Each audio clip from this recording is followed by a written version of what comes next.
Thì sao? Rốt cuộc muốn sao đây?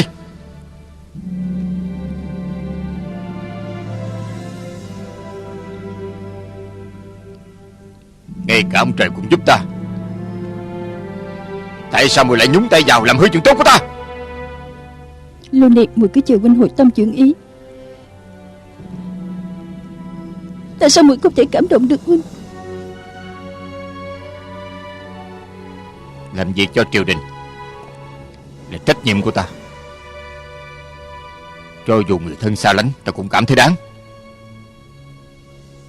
Chúng ta mỗi người một chủ, muội nên hiểu ta.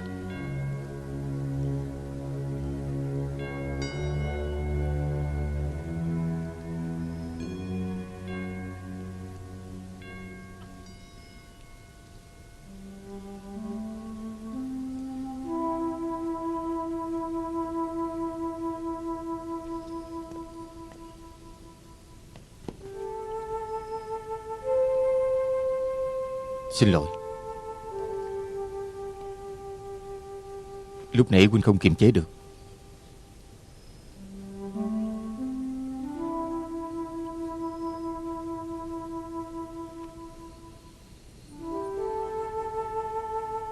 Muội không sao chứ?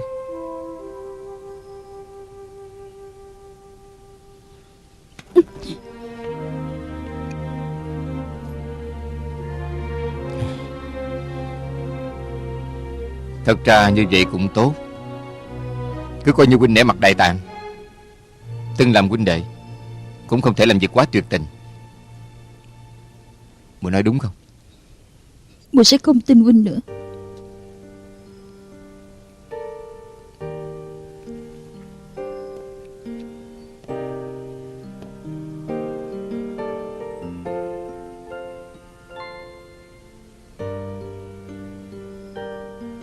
Muội có thể không tin huynh, vậy muội có tin là bây giờ huynh có thể xông vào tứ hợp viện dứt sạch bọn họ không?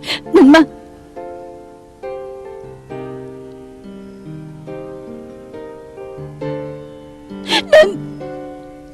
Đừng mà. Đừng.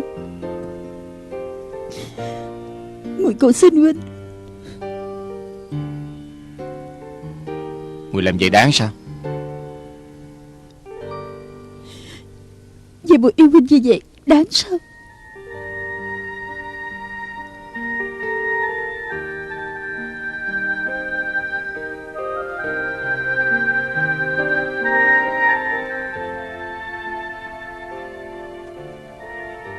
Ngoan ngoãn nghe lời. Sau này chuyện của huynh đừng có nhúng tay vào. Để huynh hoàn thành đại nghiệp, huynh sẽ cùng muội sống cuộc đời chúng ta muốn sống.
Khanh bẩm đốc thái đại nhân, không thấy Bạch Tam không.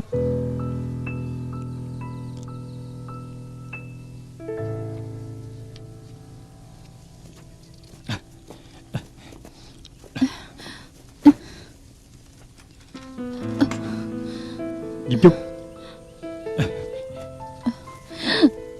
Diệp Trúc. Hầu gia, có phải muội sắp chết không? Muội thật không ngờ cha muội vẫn còn sống. Muội sẽ không sao đâu. Hãy tin huynh, muội sẽ không sao đâu.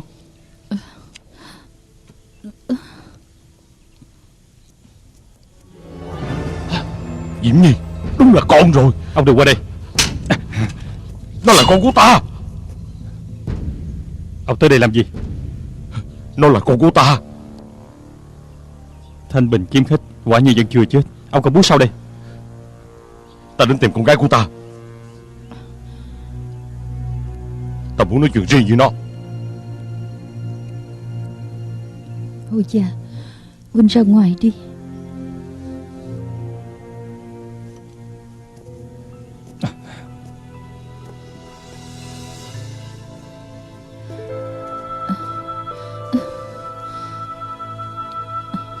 Tôi thật không ngờ đời này kiếp này tôi còn có thể gặp được phụ thân của mình.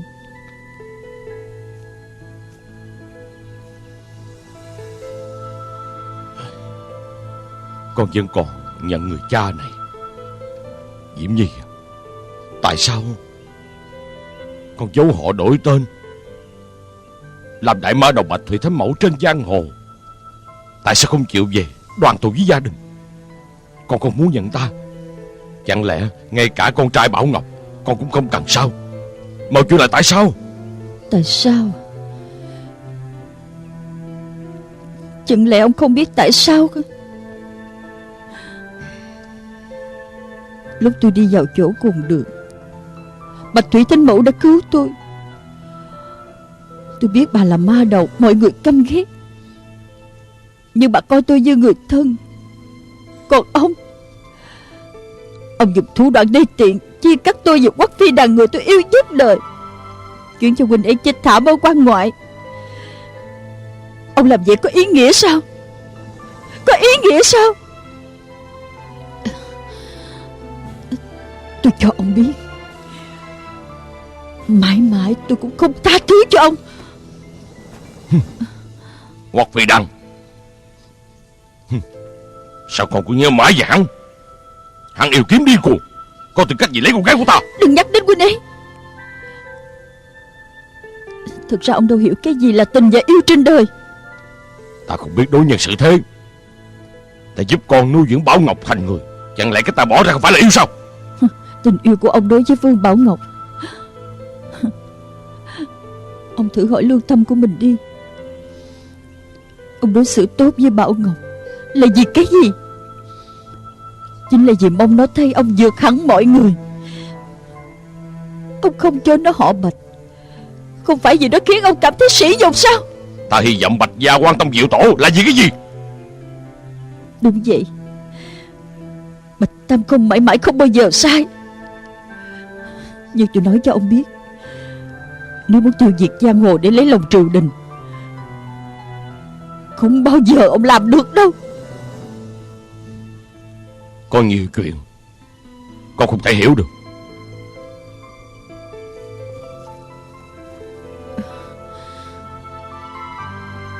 Nếu như con còn nhận người cha này thì con nên nhận Bảo Ngọc.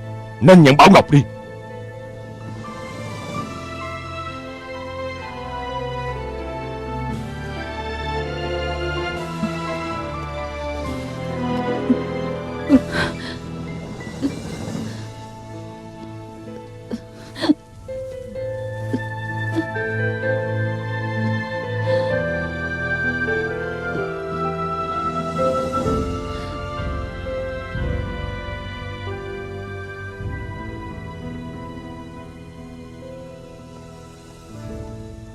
Xin dừng bước. Tôi có chuyện muốn hỏi ông. Tinh Không đại sư có phải do ông giết hay không? Chuyện đã đến nước này, ta cũng không cần giấu nữa. Những chuyện ân oán bao nhiêu năm trên giang hồ đều do tay ta gây ra.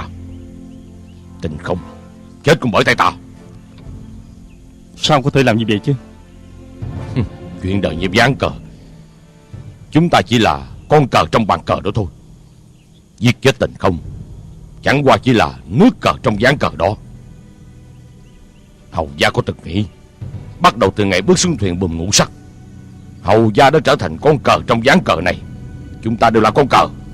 Ông vì vinh quang phú quý làm tai sai cho triều đình. Tôi thấy ông hoàn toàn không xứng đáng là một đại hiệp đâu. Đây gọi là không cùng đạo không thể nói được. Tâm tư của ta ngài không thể hiểu được, không thể lý giải được. Tôi không hiểu. Tôi thật sự không hiểu. Chuyện bán bạn cầu dinh tôi thật sự không thể nào hiểu được. Suốt đời tôi cũng không thể nào hiểu. Ta hỏi Hầu gia, tâm tư của Hữu Viên Đại Tạng ngài có thể hiểu không? Hắn là người bồng lai đến Trung Nguyên, gặp người thì giết. Võ lâm Trung Nguyên đều coi hắn là đại ma đầu. Đâu có ai biết mọi chuyện hắn làm là vì hoàn thành chí mệnh của sư phụ. Ta chỉ muốn nói là có những chuyện nhìn ở góc độ khác thì ngài sẽ hiểu. Vậy tôi nói theo góc độ khác. Hồ Viên Đại Tạng là con trai của Quách Phi Đằng, cũng là cháu ngoại của ông đó. Hầu gia nói gì? Hồ Viên Đại Tạng chính là cháu ngoại của ông. Hèn chi tướng mạo của nó giống hệt Quách Phi Đằng. Đúng là tạo hóa trớ trêu. Món nợ của Tình Không đại sư ông nhất định phải trả. Chuyện đã đến nước này, chết dưới kiếm của Hầu gia cũng là cách giải thoát hay. Ta không thể dậu đổ bìm leo. Đợi Hầu gia khỏi hãy đến giết ta.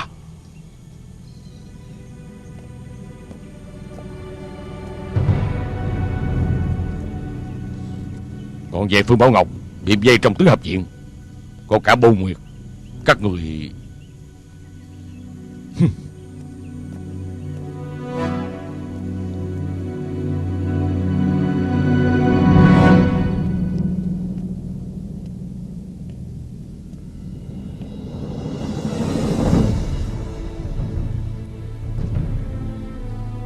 Dương đại hiệp đã điều tra rõ rồi. Thiệt thòi cho ông, chỉ là hiểu lầm. Thực ra là ý của triều đình. Nào Dương đại hiệp, ta kính ông một chung. Ngươi đến tìm ta cuối cùng có chuyện gì? Ngươi mau nói đi. Minh chủ quả nhiên liệu việc như thần, tài trí hơn người. Được, vậy ta nói ngay vào chuyện. Là như vậy, ông và Châu Nhi dù gì cũng là tình nghĩa cha con, máu đậm hơn nước. Ta đoán chắc chắn ông rất muốn gặp cổ.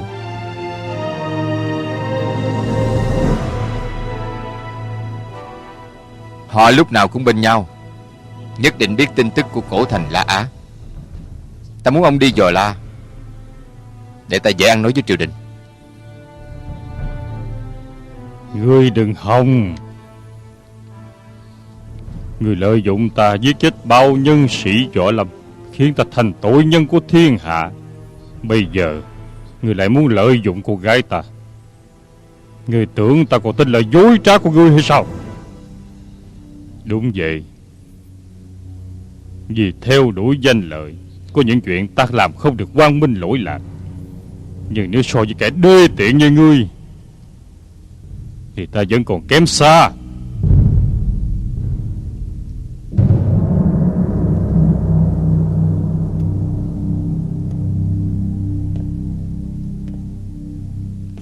Dương đại hiệp rượu mời không uống, để uống rượu phạt.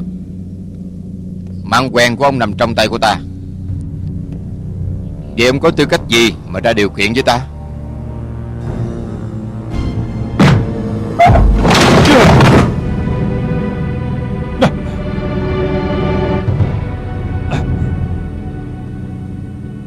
Ta hỏi ông lần nữa, ông đi hay là không đi?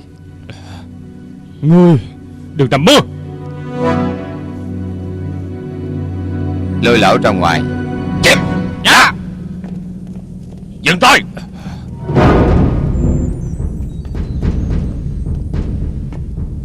Đông Thảo đại nhân, phải suy nghĩ thật kỹ rồi hãy làm.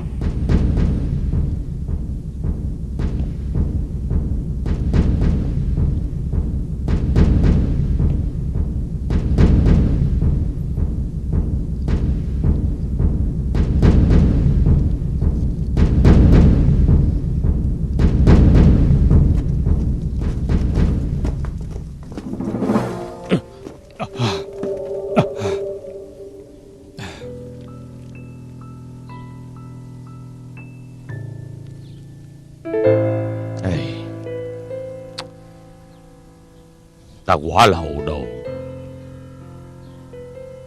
đã làm cho thằng nhỏ Bảo Ngọc đi vào con đường cùng. Ông trời thật biết đùa cợt. Ta phí bao nhiêu tâm sức muốn huynh tiêu diệt Bạch Thủy Thánh Mẫu, nhưng đó lại là con gái của ta. Thì ra Diễm Trúc vẫn còn sống. Chúng ta đã hồ đồ thật rồi, mê muội đầu óc, dùng cách này theo đuổi danh lợi. Hey, người tính không mặt trời tính. Xem ra kế hoạch của chúng ta rất khó thực hiện. Không, đó là kế hoạch của Bạch Tam Không thôi. Ta đã bị huynh lợi dụng. Ta biết huynh hận ta tận xương tủy, nhưng mà lúc xưa ta giúp huynh làm minh chủ võ lâm là thật lòng thật dạ. Cứ tưởng triều đình ban thưởng cho ta thì ta kéo huynh cùng sống như ngày tháng ẩn cư, an hưởng tuổi già.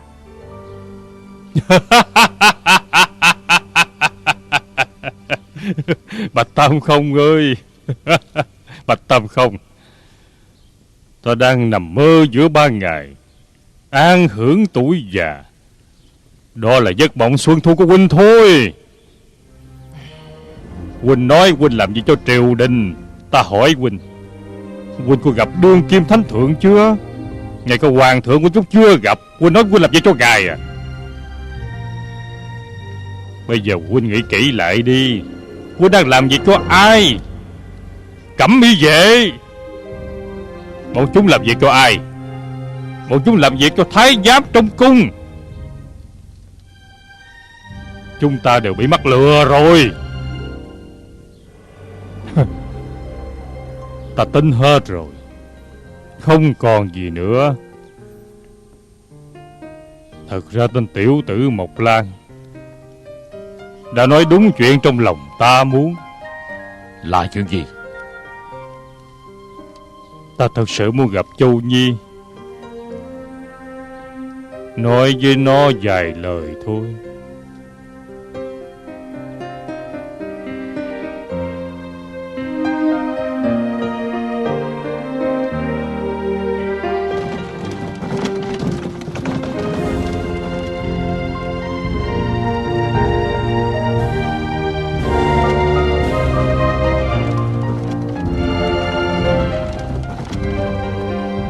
Bạch đại hiệp, xin thứ lỗi cho, ông không thể vào trong được.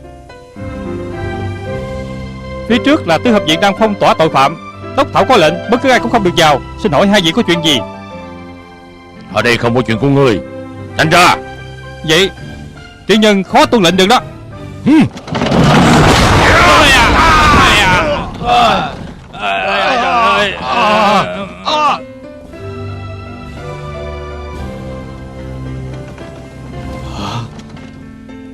Châu Nhi.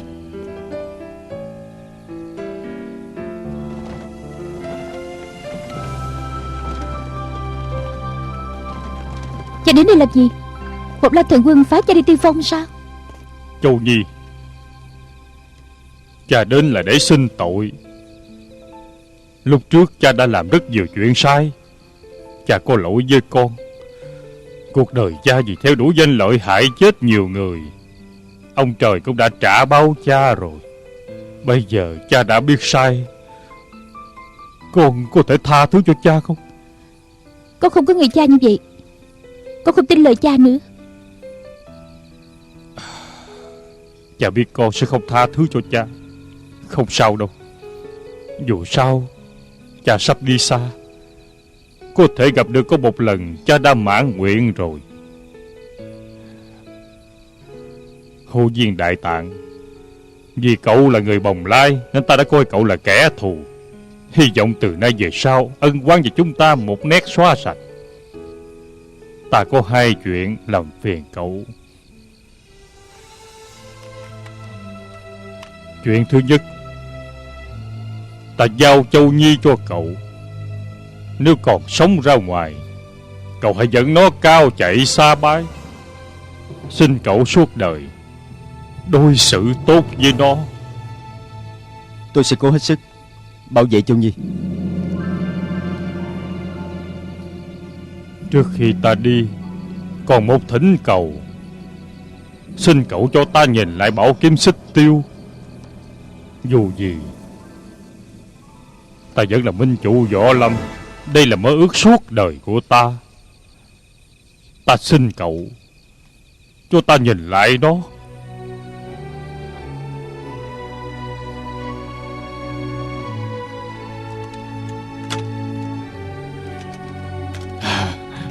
Đa tạ.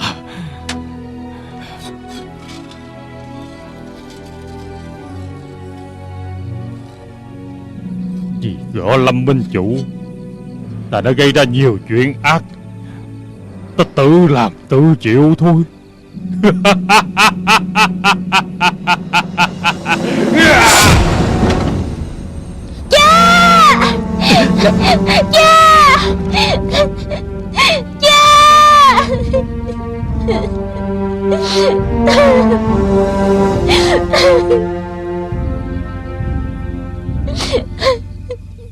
Tương Nhi, Tương Nhi.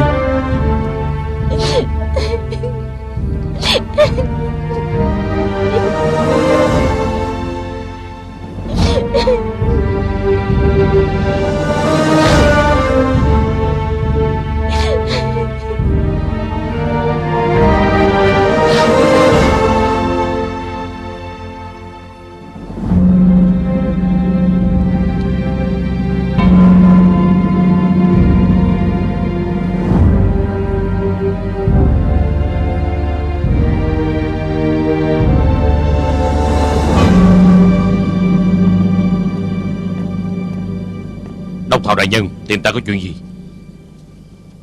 Không ngờ tình nghĩa của Bạch Đại Hiệp và Dương Điên lại sâu nặng như vậy. Chúng tôi cùng lăn lộn nhiều năm trên giang hồ. Vậy thì ông phải giúp ta đóng vai giang hùng trong tuồng này, giúp ta khuyên hắn, hỏi thăm tin tức của cổ thành La Á. Ta nghĩ chắc chắn là họ biết cổ thành La Á ở đâu. Đốc Thảo đại nhân, sao lại bỏ gần câu xa? Sao không phái thêm nhiều binh lực đi tìm cổ thành La Á? Tự mình tìm không phải càng nhanh sao? Ta phái người đi tìm rồi, nhưng không có kết quả. Bây giờ không biết tính sao.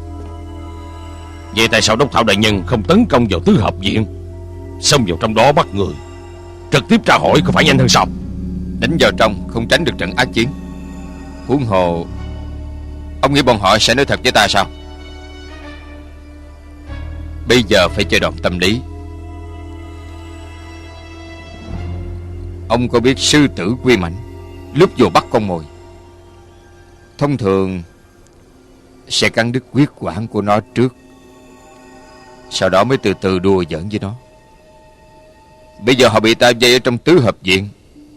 Họ là con mồi của ta, còn ta chính là con sư tử quy mãnh đó. Vậy Đốc Thảo đại nhân muốn xử trí những người đó thế nào? Bạch Đại Hiệp không cần lo lắng, chỉ cần họ chịu giúp ta, chỉ cần Phương Bảo Ngọc một lòng quy thuận triều đình, triều đình sẽ đối xử khoan dung, không bạc đãi họ đâu. Khai bẩm Đốc Thảo đại nhân, Nói. Dương Điên chết rồi.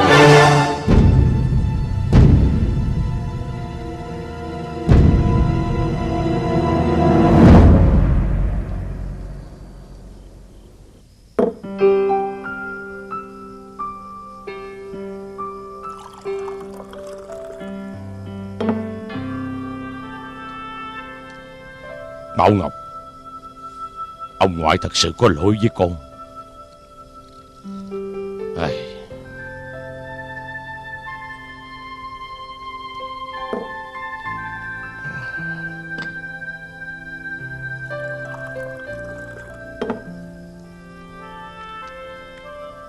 Ta đúng là thông minh một đời, hồ đồ một lúc. Đúng là thứ rác rưởi vô dụng mà.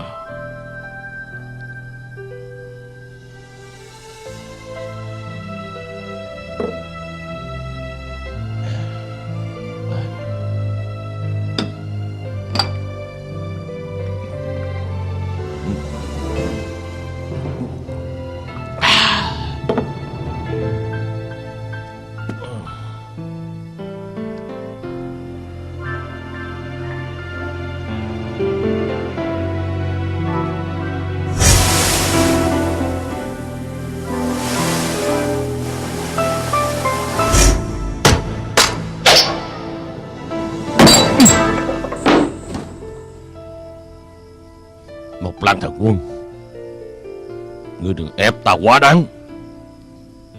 Món nợ này nhất định lão phu sẽ tính với ngươi.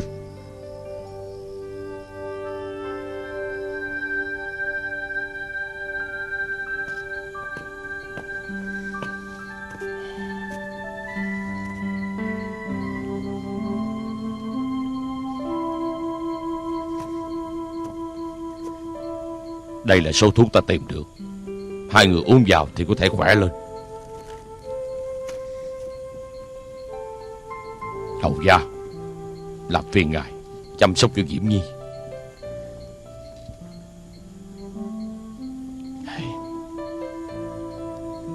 Cha đã nghĩ thông suốt rồi. Diễm Nhi, những chuyện cha đã làm đều sai. Cha đã hủy hạnh phúc của con hãy tha thứ cho cha.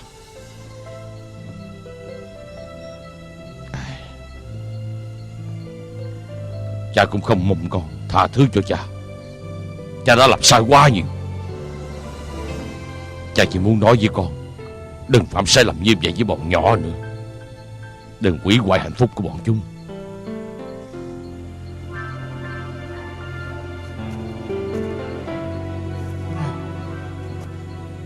Hai người nên nhanh chóng hợp mặt với Đại Tạng và Bảo Ngọc. Trước mắt Tứ Hợp Viện vẫn còn được an toàn. Một Lan Thần Quân có tính toán riêng, tạm thời hắn không hành động đâu. Cha,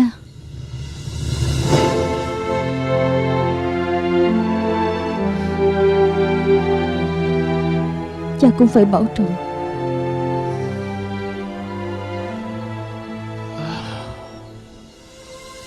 Ta không ngờ lúc cha còn sống có thể nghe con gái của mình gọi một tiếng cha.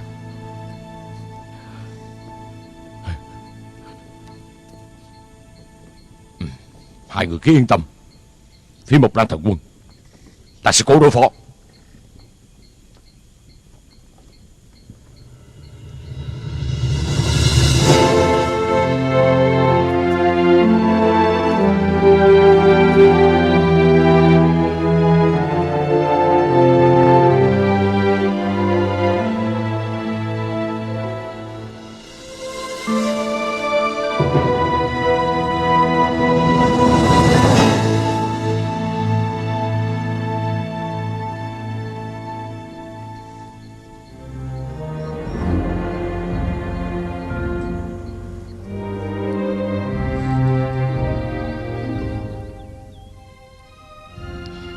Trên Bạch Dương Quán, cha muội vì thanh kiếm này giết bà nội muội.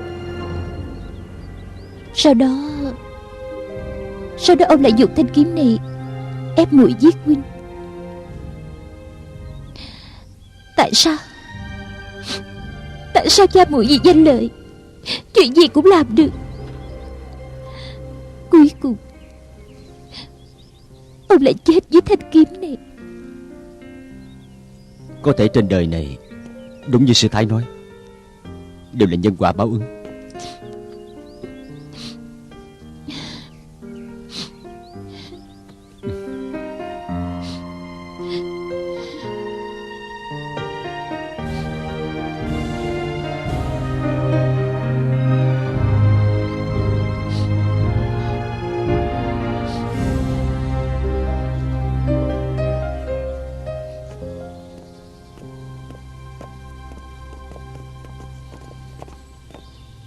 Chuyện của Dương Điền chúng tôi đã biết. Bây giờ Châu Nhi thế nào? Cô rất đau lòng. Dù gì cũng là cha ruột cô ấy, lại tự sát trước mặt cô ấy, chắc chắn cô ấy rất đau lòng. Trải qua nhiều phong ba, ta tin rằng Châu Nhi sẽ kiên cường, không sao đâu. Thanh kiếm này lúc ta rời khỏi am đường đoạt được từ tay của Dương Điền. Cuối cùng huynh lấy được rồi. Ta nghĩ hay là huynh giữ đi. Tại sao vậy? Chúng ta cùng nhau đối phó Mộc Lan. Còn chuyện của chúng ta không cần phải vội. Cha! Thanh Mộng Ngọc, Cha! Bông Nguyệt, cô bị thương rất nặng. Bông Nguyệt, cô chịu khổ rồi. Cha không sao chứ? Cha không sao. Chúng ta vào trong đã. Bởi vì bọn ta bị thương, phải tìm một nơi để ẩn nấp. Ông ngoại con đã nói là có con bị dây ở đây. Ông ngoại con? Sao ông đi thăm hai người? Ông có ý gì chứ?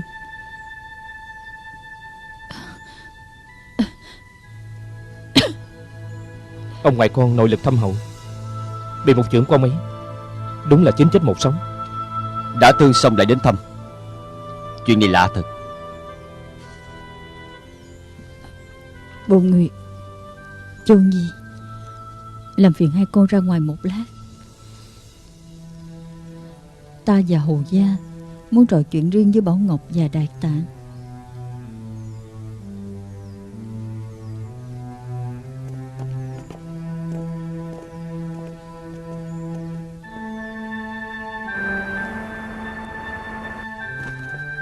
Bà nói cái gì? Bà là mẹ con? Ta Bảo Ngọc. Hầu Gia, chuyện này là thật sao? Phải, đây là mẹ con. Thật ra ta muốn nói với con từ lâu, nhưng không có cơ hội. Bây giờ tình hình nguy cấp, nếu không nói với con, sợ e sẽ không còn cơ hội. Đây cũng là ý của ông ngoại con. Không thể nào. Không thể nào, chuyện này không thể nào đâu. Bảo Ngọc, không, Bảo Ngọc. Muội bình tĩnh. Bây giờ cả nhà đoàn tụ, tôi chúc mừng mọi người. Đại Tạng, chuyện này cũng liên quan đến cậu. Cậu khoan đi đã. Tôi là người Bồng Lai, không liên quan đến chuyện nhà các gì.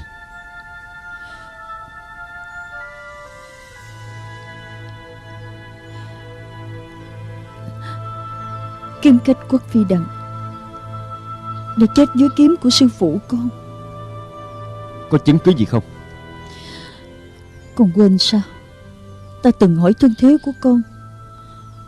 Con nói với ta, con nói sư phụ con là Công Tôn Lương phái thiên giới ở Bồng Lai. Con còn nói với ta, cha con và sư phụ con yêu kiếm như mạng sống. Trước khi cha con lâm chung đã gửi gắm con cho sư phụ con, có đúng không? Đúng. Chuyện này do sư phụ nói. Sư phụ có nói là ông và cha tôi quen biết nhau ở Trung Nguyên.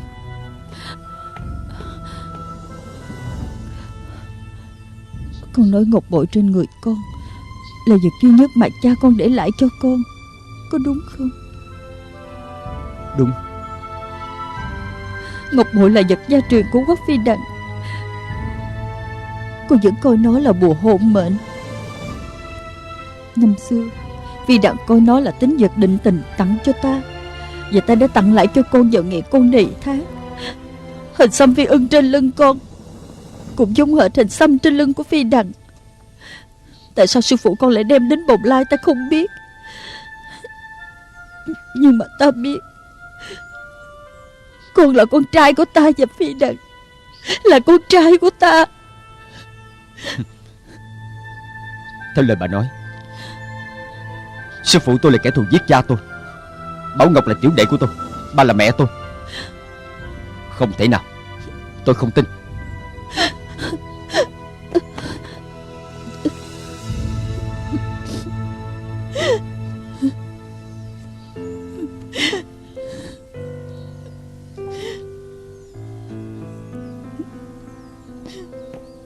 Chuyện này thực ra là sao?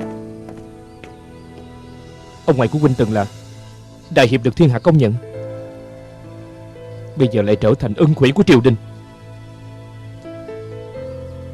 Còn mẹ huynh vẫn còn sống trên đời, nhưng lại nhẫn tâm không nhìn nhận huynh. Tại sao vậy?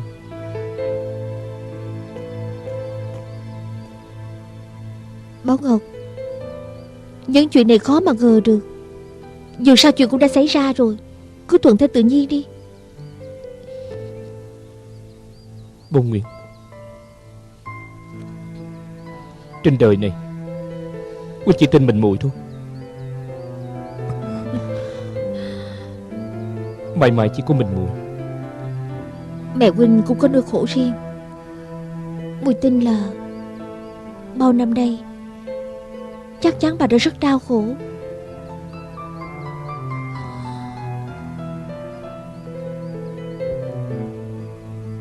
nên vui mới phải. Ít ra mẹ huynh vẫn còn sống.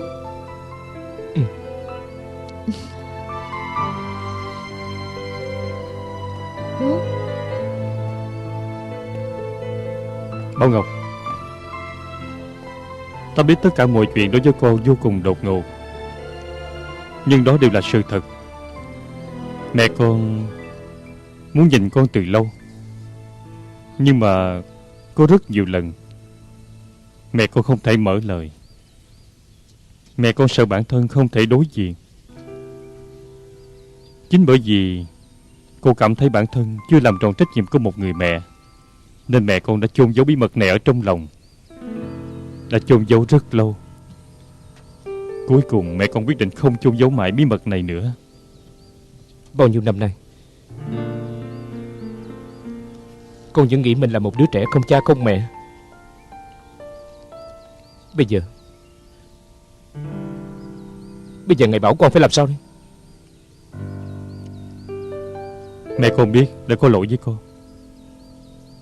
nhưng mà mẹ con cũng đau khổ như con vậy. Bao nhiêu năm nay mẹ con vì những chuyện sai lầm lúc trước đã chịu trừng phạt rất nhiều. Sự trừng phạt đó chính là hàng ngày phải chìm đắm trong sự day dứt và đau khổ tự trách. Vậy còn con, lần này con đã bị lừa gạt, không hề biết sự thật. Chẳng lẽ vậy là hạnh phúc sao? Muốn làm người, nhất định phải học cách tha thứ cho người khác. Bồ Nguyệt, sau này con phải chăm sóc cho Bảo Ngọc nhiều hơn. Những chuyện đời trước bọn ta đã làm sai, kiếp này không thể giải thoát. Vì vậy, ta mong đợi các con đừng làm những chuyện khiến bản thân mình phải thấy hối hận. Khoan đã, chuyện này có liên quan gì đến hôn nhân Đại Tạng?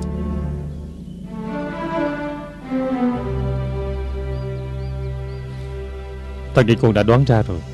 Con muốn ngài nói cho con biết. Nó là con trai của mẹ con và Quách Phi Đằng, và là đại ca của con.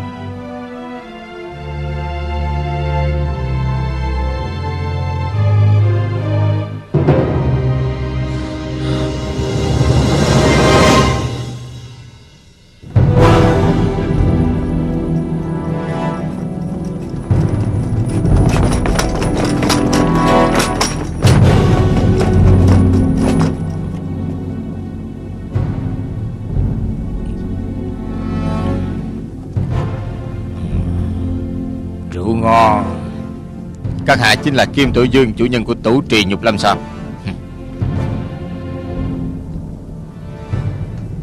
Ta đã cố sức đến Tủ Trì Nhục Lâm của ông để chào hỏi. Đáng tiếc ông đã đi rồi. Không phải ông đến kiếm cát sao? Sao lại đến chỗ này? Con người của ngươi nói chuyện sao còn thúi hơn xì hơi vậy? Lúc nào cũng quanh co vòng vo. Rõ ràng ngươi muốn dò hỏi kiếm cát Cổ Thành La Á ở đâu, lại biết rõ là ta đến tìm bạn để uống rượu. Ngươi còn giả bộ hỏi han chứ. Sảng khoái. Vậy Cổ Thành La Á rốt cuộc ở đâu, Kim Đại Hiệp? Dĩ nhiên ta biết, nhưng mà không thể nói với ngươi được. Vậy thì chúng ta không còn gì để nói nữa. Ông không cần tìm bằng hữu nữa, ta đã giết họ rồi. Những bằng hữu của ta tuy không ổn lắm, nhưng cũng đâu đến nỗi bị bọn chuột như các ngươi mưu hại được. Bọn ta đúng là không ra gì, nhưng mà đánh nhau phải dựa vào số đông. Nếu ngươi đã giết bạn rượu của ta, vậy thì ta sẽ giết ngươi.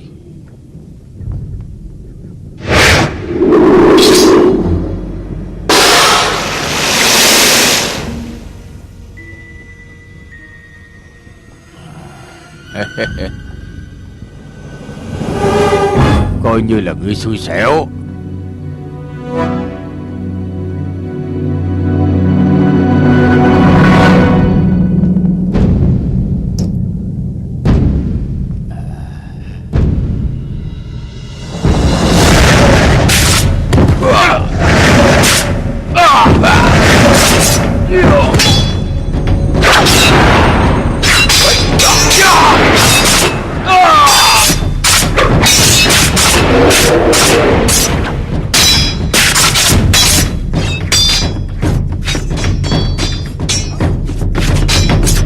ra chuyện gì?